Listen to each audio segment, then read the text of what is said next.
I'm Timm. I've just joined as a tenant. Hello, I'm Vistra at Greenaway-Harvey. I'm also a recent tenant. I was often told pupillage would be like a year-long interview, and I was quite scared about that concept. But when we arrived at 42, one of the first things that was said to us is, this is not a year-long interview, please feel at ease, please ask questions, and I found that that was the case. So in first six, we have different kind of seats. And so my first one was split between employment and personal injury.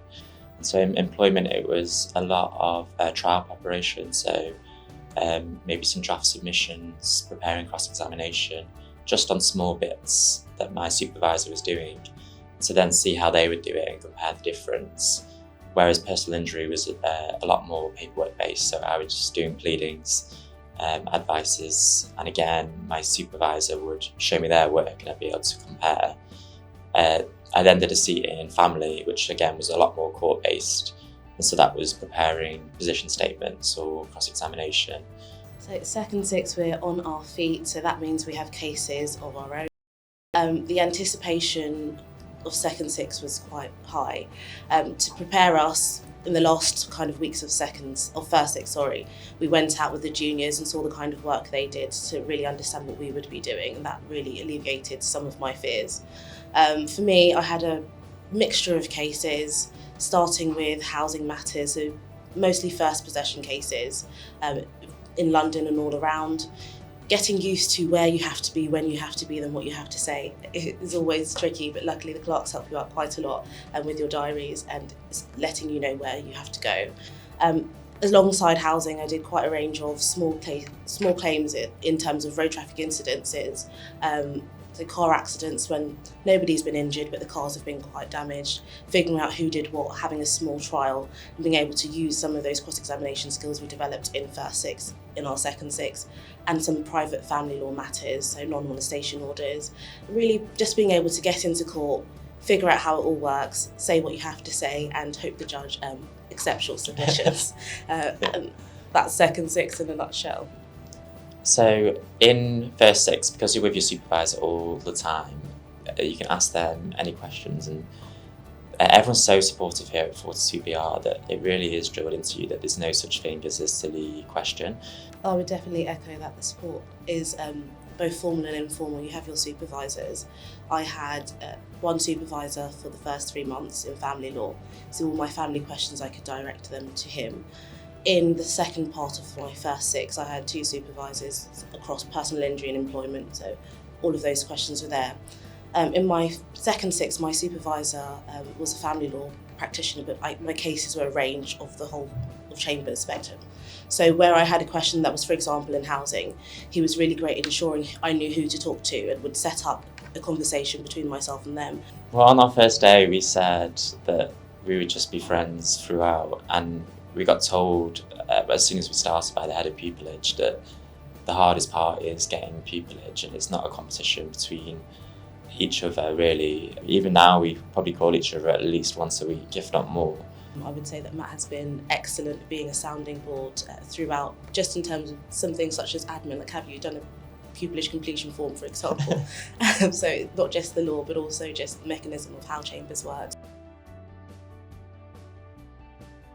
My name's Sheridan. I'm the Director of Clerking at 42BR, and I've been in chambers for over 20 years. The relationship is very important. We look to provide support from day one of a pupil joining chambers. It will entail the pupil having a chat with myself, then later on it will be further discussions had with practice managers. Key part of the job is for me and the clerking team is to provide support and communication throughout. As they head into their second six of their pupilage with chambers, I would have what would be classified as a practice review before they start on their feet. This is generally done probably about 6 weeks beforehand, and that would allow me to enable them to shadow various barristers in different practice areas, ask any key questions. I'll go through the clerking process and the expectation from both us and from them, but it's provided that from us it's 100% support is provided throughout. My name is Safia Tharoo. I've been in Chambers since I did my own pupillage nearly 20 odd years ago now. I'm an employment specialist and I'm also head of pupillage in Chambers. Well, obviously we're looking for people who meet the academic requirements, that's obvious. We're also really keen to make sure that people actually understand what the role entails. That really boils down to the experiences that you've had, particularly in the areas of law that we practice in. But most importantly, we're looking for people who are going to be excellent future tenants in Chambers, because at the end of the day, when we make decisions about pupillage, we are looking to the future.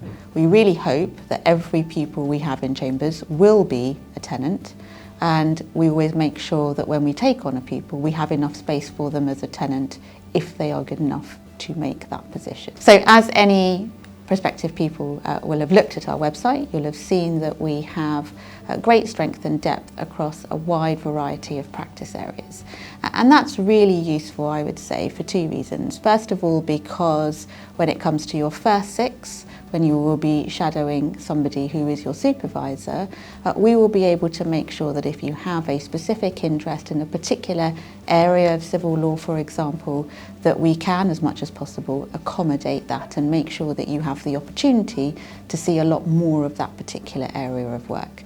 Within your second six, it also means that when you're on your feet, you'll be doing lots of different types of cases. So there'll be lots of variety. It won't just be the same type of case day in, day out, week in, week out. You'll actually have the chance to test yourself in lots of different environments. And that will inevitably help your growth and development as well. We were a lot smaller actually when I joined, but I think the fact that we are such a large set is a huge advantage because, first of all, as I've said, we've got all these different practice areas. That's useful even now for those of us who specialise in one area, because inevitably there'll be a case where something overlaps and it means that we can then talk to our colleagues about that.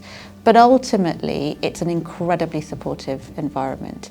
And I have found that even now, when there's a case when I'm unsure about how to proceed and I just like to talk it through with someone, I know that I can message someone, pick up the phone, and somebody in Chambers will always be really happy to talk it through and just give me a listening ear, even if it just means I just want to talk through my thoughts and get some views on that. There'll always be someone to help and support me.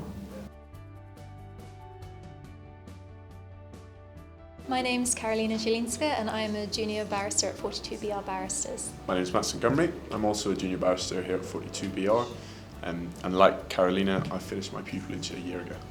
I think the reality is that there isn't much of a formal transition. We had a meeting with the clerks just to go over the practicalities of being self-employed once you're permanently on your feet and have no oversight from a supervisor in the same structured way as during the pupillage year. But in terms of how we were treated by other members of Chambers, it was largely the same. Well, absolutely, yeah. It was largely the same, and in terms of our day-to-day, it was also largely the same, because the way that it works with pupillage here is that in your second six, you're going to court all the time, you're on your feet, and so there was no great shock when pupillage ended and we became tenants. It was quite a natural progression. We had our own caseload at that stage, and once we had tenancy, we just sort of cracked on with that. It's, well, obviously you don't have that formal relationship there still set up, but certainly all of my supervisors were still available for various panicked phone calls that I needed to make before going into court. And in fact, you know, they were there for us in the same way that loads of other members of Chambers were.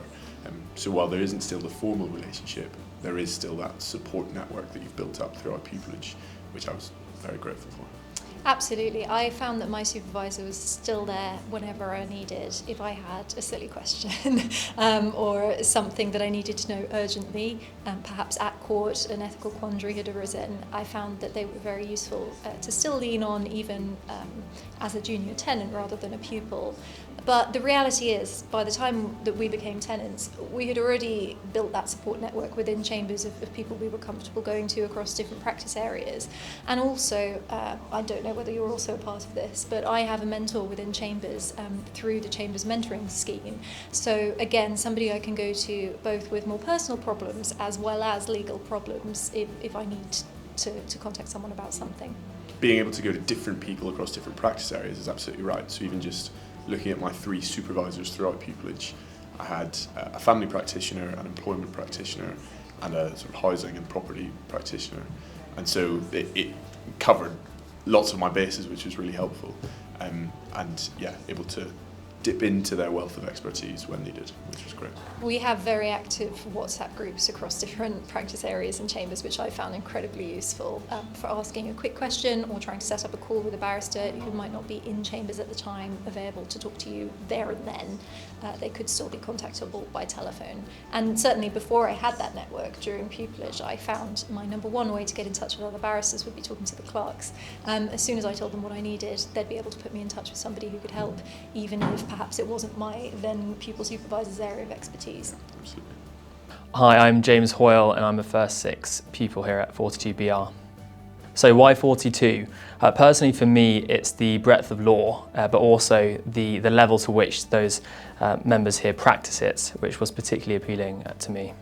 One piece of advice for those considering applying to 42BR would be to keep an open mind, particularly as it pertains to the work that you'd like to see yourself practicing in the future. A lot can change between your applications and the beginning of pupilage.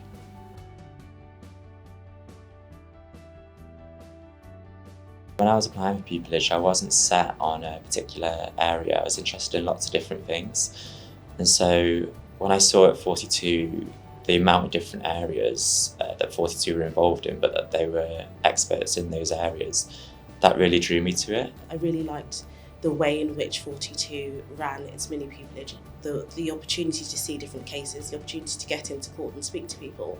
I felt as if this was the kind of environment that would foster a growth mindset and opportunities that I could excel in. One of the things I really liked about 42BR was that when I went on the website, I found that there were a lot of women doing the kind of jobs that I wanted to do, and it's really important to me to have female role models.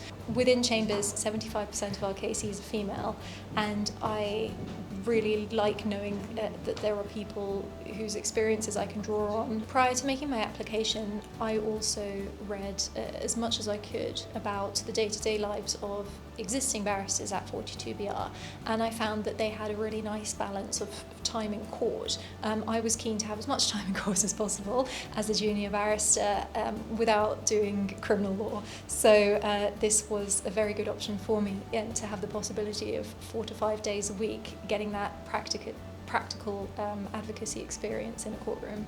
So the reason that I picked 42 was initially because of the breadth of expertise. When I was applying for pupilage, wasn't sure of the practice areas that I wanted to do necessarily, while being open to the practice areas we do here. And actually it's transpired that what I am doing is not necessarily what I thought I would be doing a year or so later. So initially it was that breadth, and I'm really grateful then to have learned from a variety of practitioners and to be able to practice in a variety of areas. And then I think the second thing was the atmosphere. I hadn't actually done a mini or anything at 42, but I did. It took me a few rounds of interviews. So I had visited Chambers before when I'd been interviewed, and I really liked everyone that I met there. It seemed like a friendly, welcoming place. So I kept applying until they finally let me in.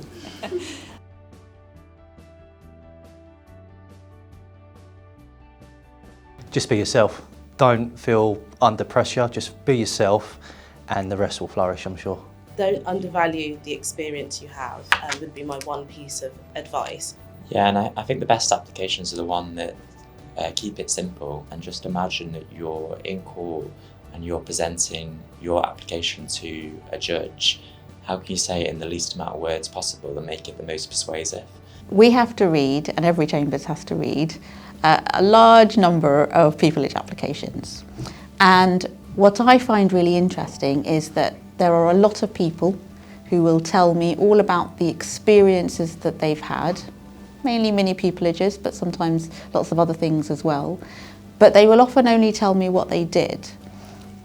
That's useful to a point, but what I'm really interested in is, what did you learn from that experience? How did you find it beneficial, and how do you think that will then help you to, or how did it help you even, to decide that this is the career that you want, this is the area of law that you're interested in? How do you think it's going to help you to be able to be an excellent pupil in the future?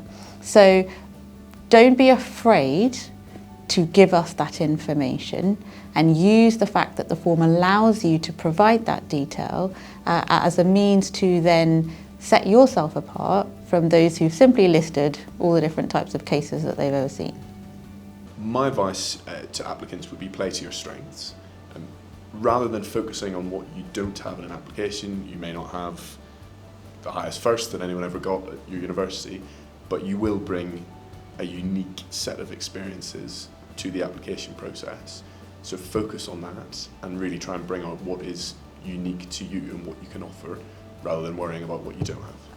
I found it very helpful as an applicant myself to go through Barristers' Chambers websites and have a look at the sorts of experiences that those working there did have, because it helped me to highlight what kind of skills you really need as a barrister and all the different possible ways that you can gain that sort of experience. It might not be in the way that seems most obvious. Sometimes non-legal experience is just as valuable as legal experience, so don't be afraid to put that sort of thing on your legal CV too.